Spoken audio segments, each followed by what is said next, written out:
No thy self congregation में हे मानव तू अपने आप को जान, इस सम्मेलन में हम उपस्थित हुए हैं। और अगर हमने ध्यान से एक दिन के कार्यक्रम को भी अच्छी तरह सुना तो ये हमारे जीवन का टर्निंग पॉइंट होगा।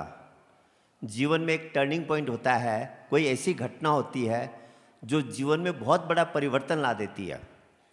और मेरा विश्वास है कि अगर आपने आज के सत्संग को, आज के कार्यक्रम को अगर ध्यान से सुना तो ये आपके जीवन में एक टर्निंग पॉइंट, एक बड़ा परिवर्तन लाने वाला मौका होगा।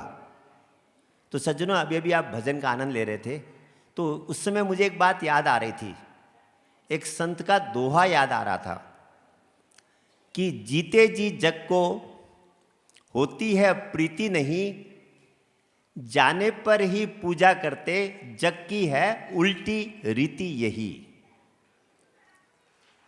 वह कहते हैं कि जब महापुरुष संसार में आता है तब उसको नहीं मानते हैं, उसमें नाना प्रकार की कमियां ढूंढते हैं और जाने के बाद घर घर में उसकी फोटो रख के पूजा करते कि हमारे सत्संग में आओ, हमारे कीर्तन में आओ। अरे बाबा, जब आया था उस समय तो उसको माना नहीं और जाने के बाद पूजा कर रहे हैं। कहते हैं संत की ये जग की उल्टी रीति है, मूर्खता है। कहते हैं 3 चीज समय की काम आती है, बीती हुई काम नहीं आती, समय की काम आती है। राजा, डॉक्टर और महापुरुष।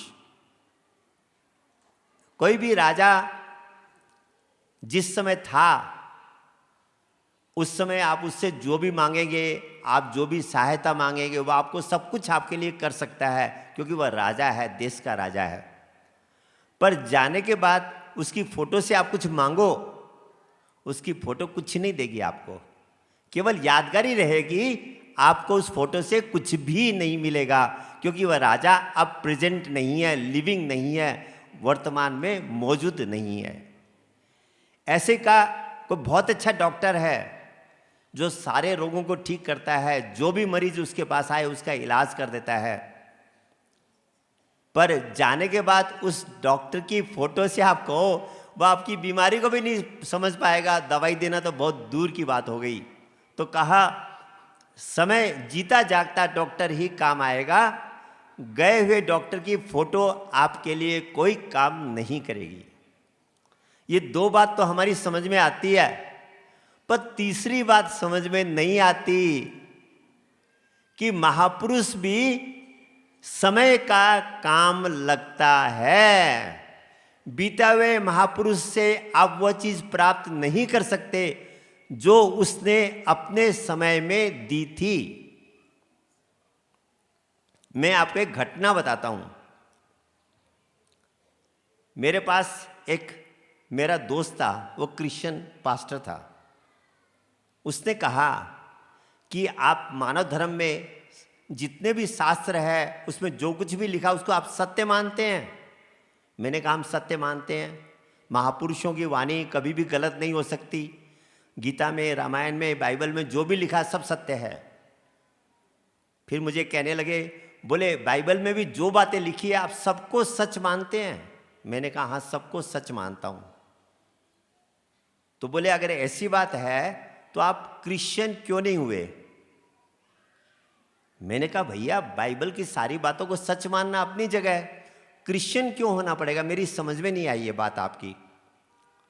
तो बोले बाइबल में लिखा है, ईसा मसीह ने कहा है, I am the way, the truth and the life, no one comes to the father but by मी।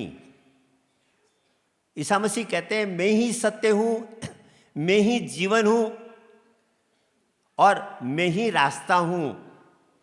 मेरे अलावा भगवान के पास जाने का दूसरा रास्ता नहीं है। मुक्ति का, निर्वाण का, शांति का रास्ता मेरे द्वारा ही है, दूसरा कोई रास्ता नहीं है। तो उसने ये कहा कि अगर ये बात सच है, ईसा मसीह ने कहा है, तो जब तक आप ईसा मसीह को स्वीकार नहीं करेंगे, आप क्रिश्चियन नहीं बनेंगे, आपकी मुक्ति कैसे होगी?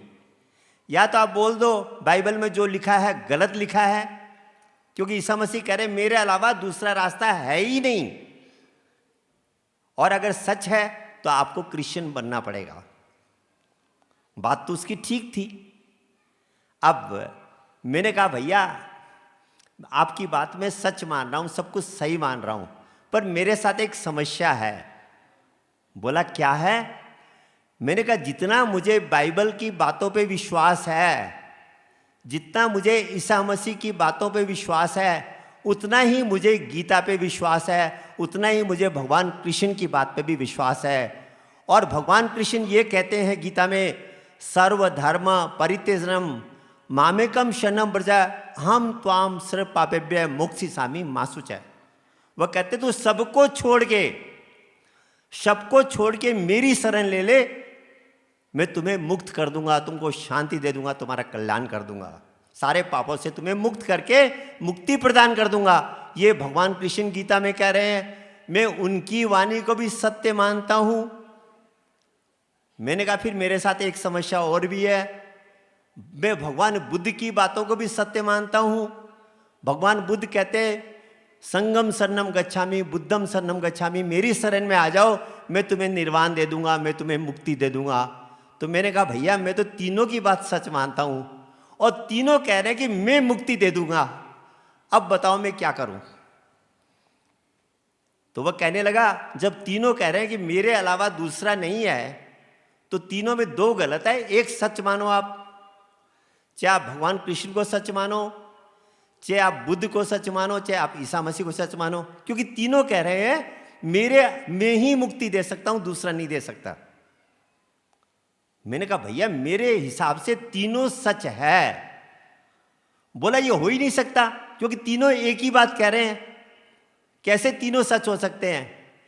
मैंने कहा यही मिस्टेक आप कर रहे हो, आप टाइम फैक्टर को नहीं देख रहे। भगवान कृष्ण जब द्वापर युग में शरीर में मौजूद थे, लिविंग थे, जीते जागते थे, तब उन्होंने कहा हे अर्जुन मेरी शरण में आ जा, मैं तुम्हें मुक्ति दे दूंगा, मैं तुम्हें सारे पापों से मुक्त कर दूंगा। ये क्लेम, ये डिक्लेरेशन उन्होंने तब किया जब वह संसार में मौजूद थे। उसके बाद भगवान बुद्ध आए, अपने समय में बुद्ध ने यह क्लेम किया, ये कहा कि आओ मेरी शरण में आओ, मैं तुम्हें मुक्ति दूंगा, क्योंकि वह समय के महापुरुष थे, उनमें क्षमता थी आत्मज्ञान देकर व्यक्ति को मुक्त करने की। कुछ दिनों बाद, कुछ समय बाद ईसा मसीह आए और जब वह जीवित थे उन्होंने क्लेम किया कि I am the way the truth and the life, no one comes to the father but by me. मैं ही सत्य हूं, मैं ही जीवन हूं, मैं ही रास्ता हूं, मेरे अलावा दूसरा रास्ता नहीं है। ये उन्होंने तब कहा जब वह शरीर में मौजूद थे। मैंने कहा मान लो एक डॉक्टर 1000 साल पहले हुआ था, आपके शिलोंग में ही मान लो, और वह डॉक्टर कैंसर का स्पेशलिस्ट था, कैंसर ठीक करता था। तो उसने कहा कैंसर मैं ठीक कर सकता हूं, कोई भी मेरे पास आए मैं उसका कैंसर ठीक कर दूंगा, और उसने कैंसर ठीक किया। वह डॉक्टर सही था, गलत नहीं था। 500 साल बाद दूसरा डॉक्टर आया, उसने वह क्लेम की, कहा वह भी कैंसर का स्पेशलिस्ट था, उसने कहा मैं जो भी व्यक्ति कैंसर का आएगा मैं उसको ठीक कर दूंगा, और उसने कैंसर के रोगियों को ठीक किया। वह भी डॉक्टर सही था, वह भी झूठ नहीं बोल रहा था। 200 साल बाद एक तीसरा डॉक्टर प्रकट हुआ जिसने कैंसर को ठीक किया और कहा आओ मेरे पास, मैं तुम्हारा कैंसर ठीक कर दूंगा। वह डॉक्टर भी सही था। तीनों डॉक्टर सही थे, पर अपने अपने समय में थे। और तीनों डॉक्टरों की अगर आज हम फोटो से कहें कि तुम मेरी कैंसर ठीक कर दो, वो फोटो कैंसर ठीक नहीं करेगी। वो तो उस समय किया उन्होंने जिस समय वो मौजूद थे। मैंने कहा यही मिस्टेक आप और हम कर रहे हैं। जितने भी महापुरुष आए, भगवान राम आए, भगवान कृष्ण आए, ईसा मसीह आए, बुद्ध आए, नानक आए, कबीर आए, शंकराचार्य आए, मोहम्मद साहब आए, अनेक महापुरुष इस संसार में आए। जिस समय वह जीवित थे उन्होंने वह ज्ञान दिया जिसको हम आत्मज्ञान कहते हैं, नो दाई सेल्फ कहते हैं, जिसके द्वारा व्यक्ति को मुक्ति प्रदान की। व्यक्ति अपने आप को मुक्त कर सकता था। वह साधना, वह मेडिटेशन उन्होंने अपने समय में सिखाया। पर जाने के बाद उनकी फोटो से हमको आत्मज्ञान नहीं मिलेगा। उसके लिए फिर हमको एक जीता जागता महापुरुष चाहिएगा, जो आपकी हमारी तरह शरीर में मौजूद हो। वो महापुरुष कह सकता है कि आओ मेरे पास, मैं तुमको आत्मज्ञान देके मुक्ति दूंगा। इसलिए सज्जनों, समय का महापुरुष ही हमारे काम आएगा। जैसे समय का डॉक्टर काम आता है, समय का राजा काम आता है, ऐसे समय का महापुरुष हमको ढूंढना पड़ेगा, तब हमारा कल्याण होगा। और यही बात भगवान श्री कृष्ण गीता में कहते हैं। हम पढ़ते हैं, तोता रटन करते हैं, समझने की कोशिश नहीं करते। गीता में भगवान कृष्ण कहते हैं, अर्जुन, जो ये ज्ञान मैं तुझे आज दे रहा हूं, आप ध्यान से सुनेंगे इस बात को, वह मैंने कल्प के आदि में सूर्य को दिया था। जरा आप सोचो, कल्प के आदि में सूर्य को दिया था। कल्प के आदि का मतलब होता है सृष्टि की रचना होने से पहले। मैं आपसे प्रश्न करता हूं, सृष्टि की जब रचना नहीं हुई थी, मनुष्य नहीं बना था, ये सृष्टि नहीं बनी थी, तो भाषा कहां से आ गई? भाषा की रचना तो 10,000 साल पहले हुई है, उससे पहले भाषा थी नहीं। तो भगवान कृष्ण कह रहे हैं कि मैंने कल्प के आदि में सूर्य को ये ज्ञान दिया था। कौन सी भाषा में कौन सा ज्ञान दिया था, कभी सोचा आपने? और कहते हैं सूर्य से मनु ने प्राप्त किया, मनु से इक्ष्वाकु ने प्राप्त किया, राजऋषियों में ये ज्ञान फैला, और उसके बाद ये ज्ञान लुप्त हो गया, छिप गया। और हे अर्जुन, आज मैं अवतार लेकर तुझे फिर से वही ज्ञान दे रहा हूं। सज्जनों, क्या ज्ञान था वह? गीता तो थ्योरी है। एक किताब में आग के बारे में लिखा है, किताब से आग प्राप्त नहीं होगी। एक किताब में पानी के बारे में लिखा है, किताब पढ़ करके पानी प्राप्त नहीं होगा। एक किताब में दवाई के बारे में लिखा है, तो किताब पढ़ के आप दवाई नहीं मिल सकती, रोग का ठीक नहीं हो सकता, आपको दवाई प्रैक्टिकली जाकर लेनी पड़ेगी। तो गीता में जिस ज्ञान की भगवान कृष्ण बात कर रहे हैं, और कहते हैं जब जब ये ज्ञान लुप्त होता है, मेरा संसार में अवतार होता है, धर्म की जब ग्लानि होती है, मैं फिर से प्रकट होता हूं और फिर से धर्म की स्थापना करता हूं, उस आत्म ज्ञान को देकर। तो सज्जनों, ये गलती हमने हमेशा की, अब न करें। मेरा आपसे निवेदन है, आपको मेरी प्रार्थना है कि अब की बार वह गलती न करें। अब कहां पर वह महापुरुष आया हुआ है, उसको कैसे पहचाने? क्योंकि बुद्धि के द्वारा कभी महापुरुष को नहीं पहचान सकते। कहा है एक संत ने कि बेस देख मत भूलिए, बेस देख मत भूलिए, पूछ लीजिए ज्ञान, मोल करो तलवार का, पड़ी रहन दो म्यान। तलवार की केवल बाहर की म्यान को देख के हम तलवार नहीं लेते, अंदर देखते हैं तलवार कितनी बढ़िया है। तो कहते ड्रेस देख के पता नहीं लगता ये साधु है, महापुरुष है, नहीं है। एक डॉक्टर कैसे भी कपड़े पहन रखे हो, आप कपड़े देख के नहीं बता सकते कितना अच्छा डॉक्टर है। उसकी ट्रीटमेंट बताती है, उसका ऑपरेशन बताता है कि वह डॉक्टर कितना अच्छा है। तो सज्जनों, महापुरुष को हम कैसे पहचानेंगे? क्या फॉर्मूला है, क्या टेस्ट है जिससे हम महापुरुष को पहचान सकते हैं? कहाँ जाकर के हमको सही बात समझ में आएगी? कहा वह जगह सत्संग है। और जब आप सत्संग में आएंगे, उसको ध्यान से सुनेंगे, तब आपकी समझ में आएगा कि मुझे क्या चाहिए और कौन देगा। समय में वह महापुरुष कौन है जो आज उसी ज्ञान को दे रहा है जिसको भगवान राम ने दिया, भगवान कृष्ण ने दिया, बुद्ध ने दिया, नानक ने दिया, ईसा मसीह ने दिया। वह प्रैक्टिकल आत्म ज्ञान क्या है और कौन देगा, ये रमज सत्संग से समझ में आएगी। कौन सा ज्ञान ओरिजिनल है, कौन सा डुप्लीकेट है, ये रहस्य भी सत्संग से समझ में आएगा। आप मार्केट में जाओ, एक ही चीज़ ओरिजिनल भी है और डुप्लीकेट भी है। गाड़ी के स्पेयर पार्ट्स में सेम स्पेयर पार्ट, डुप्लीकेट भी होता है, ओरिजिनल भी होता है। हम कहते भैया ओरिजिनल दो, डुप्लीकेट तो जल्दी खराब हो जाएगा। ऐसे ही सज्जनों, ज्ञान भी ओरिजिनल क्या है, ये रमज सत्संग से आती है। इसलिए कहा बड़े भाग्य पाइये सत्संगा। पर कब होती है? जब हम सत्संग को ध्यान से सुनेंगे। कथा और सत्संग में अंतर है। कथा मनोरंजन करती है और सत्संग दिमाग के अंदर विवेक जागृत करता है, सत्य और असत्य को पहचानने की क्षमता प्रदान करता है। इसलिए कहा सत्संग बहुत महान चीज है। तो अगर आज हम सत्संग को ध्यान से सुनेंगे, एक दिन का सत्संग हमारे जीवन में बड़ा परिवर्तन ला देगा। हमारे श्री महाराज जी कथा सुनाते हैं 2 मूर्ति की। एक कलाकार राजा के पास 2 मूर्ति लेकर आया। एक जैसी मूर्ति थी, कोई अंतर नहीं था। राजा उन मूर्तियों में कोई भी अंतर नहीं निकाल सका, साइज, रंग, रूप सब एक था। मंत्री ने कहा महाराज मैं प्रयास करता हूं। एक मूर्ति के कान में धागा डाला, दूसरी तरफ से निकल गया। बोला ये मूर्ति बेकार है, इसको फेंक दीजिए। दूसरी मूर्ति के कान में धागा डाला, सारा अंदर चला गया, ये बहुत कीमती है। राजा ने कहा भैया मैं समझा नहीं। उसने कहा 2 तरह के लोग होते हैं, जाते हैं अच्छी जगह पर उनका मन इतना चंचल रहता है, कभी कुछ कर रहे हैं, कभी बाएं देख रहे हैं, कभी दाहिने देख रहे हैं, कभी बातें कर रहे हैं।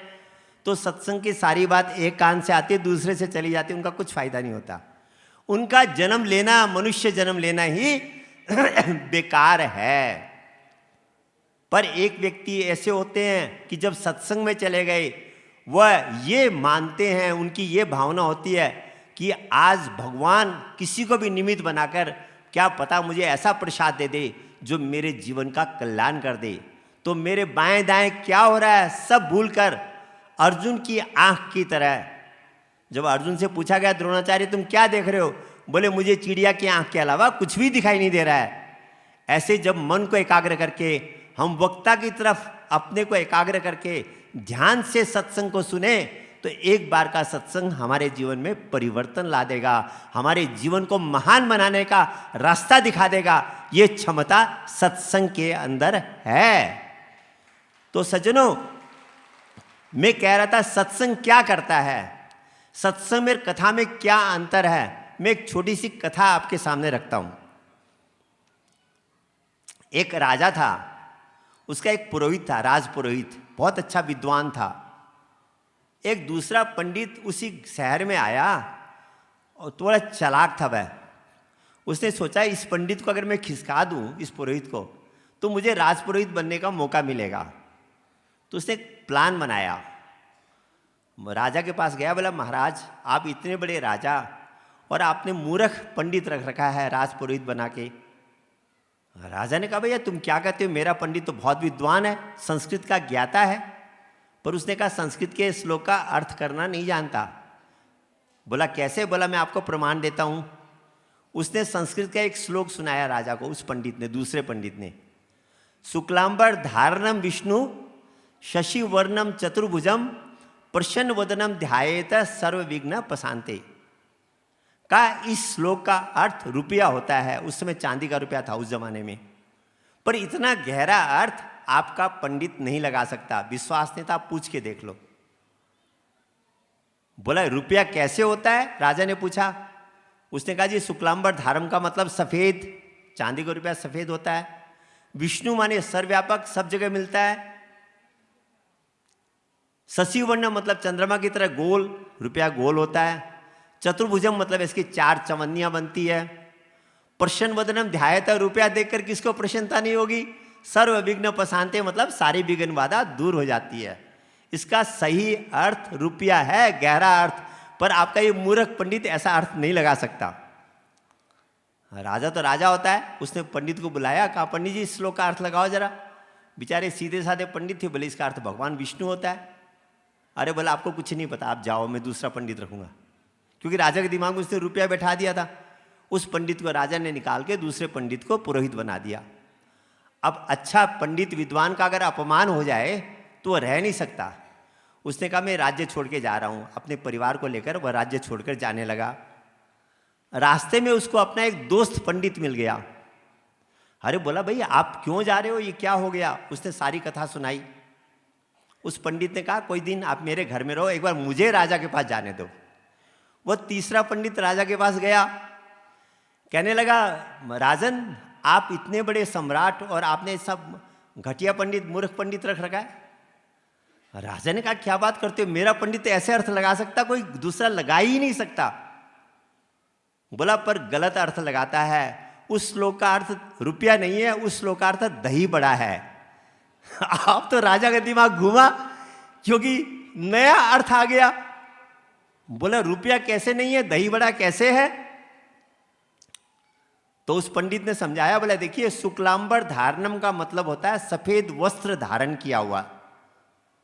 चांदी का रुपया तो स्वयं में सफेद है, उसने सफेद वस्त्र कहां धारण कर रखा है, तो शुरू में ही गलत हो गया। शुक्लांबर धारणम का मतलब है सफेद वस्त्र धारण किए हुए। दही बड़ा में बड़े का रंग दूसरा होता है, वो दही रूपी सफेद वस्त्र उसने धारण किया हुआ है। आगे अर्थ लगाओ, विष्णु माने सर्वव्यापक, दही बड़ा सब जगह मिलता है। शशि वर्ण मतलब गोल, दही बड़ा गोल होता है। चतुर्भुजम मतलब इसको चारों जात खाती है, ब्राह्मण क्षत्रिय वैश्य और शूद्र। प्रसन्न वदनम ध्यायत है, इसको देख के किसका मन प्रसन्न नहीं होगा। सर्व विघ्न पशांति मतलब भूख प्यास सारी दूर हो जाती है। तो इसका असली गहरा अर्थ दही बड़ा है, रुपया भी नहीं है। राजा ने देखा ये तो और विद्वान पंडित है, तो बोला पंडित जी फिर मैं उसको हटा के आपको राज पुरोहित बना देता हूं, बोलो अगर आप तैयार हो तो, क्योंकि आप तो और भी बड़े विद्वान हो। बोला मैं तैयार हूं, पर बोला मेरी एक शर्त है। उस पंडित ने कहा, कितनी बड़ी बात कही उसने, कहा मेरी एक शर्त है। बोलो क्या है। बोला मैं आपका राजपुरोहित तो बन जाऊंगा, पर डेली आपको मेरे से 1 घंटा संस्कृत पढ़नी पड़ेगी। राजा ने कहा ये तो और भी अच्छी बात है, मेरी भी इच्छा थी संस्कृत सीखने की, आप सिखा दोगे तो मेरे लिए तो सोने में सुहागा है। बात पक्की हो गई। दूसरे पंडित को भी हटा दिया, तीसरे पंडित को राजपुरोहित बना के रख दिया, और वह राजा को संस्कृत पढ़ाने लगा। आज एक पढ़ाया, कल दूसरा विषय पढ़ाया, तीसरा पढ़ाते पढ़ाते कुछ दिनों में उसने राजा को पूरी संस्कृत सिखा दी। और एक दिन राजा को विशेषण किसको कहते हैं और विशेष्य किसको कहते हैं ये समझाया।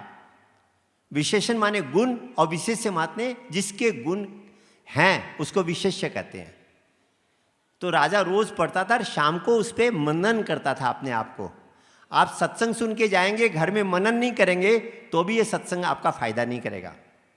जो मनन करता है, चिंतन करता है कि उसने क्या सुनाया, सही या गलत, मैं क्या कर रहा हूं, तब जाके उसको सत्संग फायदा करता है। राजा तो राजा था, स्टूडेंट भी जो स्कूल में पढ़ते हैं, कॉलेज में पढ़ते हैं, अगर वह दोबारा घर में जाकर उस विषय को न दोहराएं सोने से पहले तो विषय याद नहीं होता है। कई लोग कहते हैं मुझे भूलने की बीमारी है, उनको है जो रात को दोहराते नहीं है, जो दोहराता है उसको सब चीज़ याद रहती है। तो राजा तो शाम को मनन करता था। जब मनन करने लगा विशेषण और विशेष्य पे, उसको वही श्लोक याद आ गया, शुक्लांबर धारणम विष्णु शशि वर्णम चतुर्भुजम प्रसन्न वदनम ध्यायत सर्वविघ्न पशांते। राजा सोचने लगा इसका अर्थ तो कुछ और ही निकल रहा है, न रुपया निकल रहा है, न दही बड़ा निकल रहा है। जो मुझे पंडित ने पढ़ाई है संस्कृत, उसके हिसाब से तो अर्थ दूसरा निकल रहा है। बुलाया पंडित को, वो तीसरे पंडित को, बोला पंडित जी इस श्लोक का जरा अर्थ लगाना। बोला शुक्लांबर धारणम का मतलब सफेद वस्त्र धारण किए हुए। बोले ठीक है, क्योंकि अब तो उसने संस्कृत सीख ली है ना, अब तो वो जानता है। कहा विष्णु मतलब सर्वव्यापक। राजा ने टोक दिया, बोला आज ही तो आपने मुझे सुबह पढ़ाया कि पूरे श्लोक में सारे विशेषण नहीं होते, एक विशेष्य भी होता है जिसके बारे में सारे विशेषण है। इसमें भगवान विष्णु तो विशेष्य है, आप इसको विशेषण कैसे बना रहे हैं? आपने जो पढ़ाया उसी में गड़बड़ हो रही है यहाँ पर। तो पंडित हंसने लगा, बोला इसका असली अर्थ भगवान विष्णु ही है। आपके शुरू वाले पंडित ने ठीक ही अर्थ लगाया था, पर आपके दिमाग से रुपया निकालने के लिए मैंने दही बड़ा अर्थ लगाया और आपको संस्कृत इसीलिए पढ़ाई कि दोबारा आप धोखा ना खा सके, कोई आपको संस्कृत के नाम पे बेवकूफ न बना सके। तो सज्जनों, ये काम सत्संग करता है। आज अगर आप ध्यान से सत्संग को सुनेंगे, एक दिन का सत्संग आपको क्लियर कर देगा कि मुझे जीवन में क्या प्राप्त करना है, असली महापुरुष को कैसे पहचानना है। वो टेस्टिंग सिस्टम आपकी समझ में आ जाएगी। आपको सोना खरीदना है, सारे दुकानदार कहेंगे मेरा सोना असली है। एक दुकानदार कहता है भैया सोना कहीं से लो, ये पत्थर ले जाओ, एक काला पत्थर होता है ना, इसमें घिस के देखना, अगर ऐसा कलर आए तो सोना प्योर है, नहीं तो मिलावट है या डुप्लीकेट है।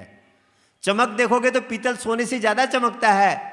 चमकने के चक्कर में हम गलत चीज़ खरीद लेंगे, पर अगर वह काला पत्थर हमारे पास है, उस काले पत्थर से टेस्ट करेंगे तो हमको धोखा नहीं होगा। ऐसे ही सज्जनों, सत्संग आपको टेस्टिंग बता देता है कौन सा ज्ञान हमें जीवन में चाहिए और वह महापुरुष का पहचान क्या है।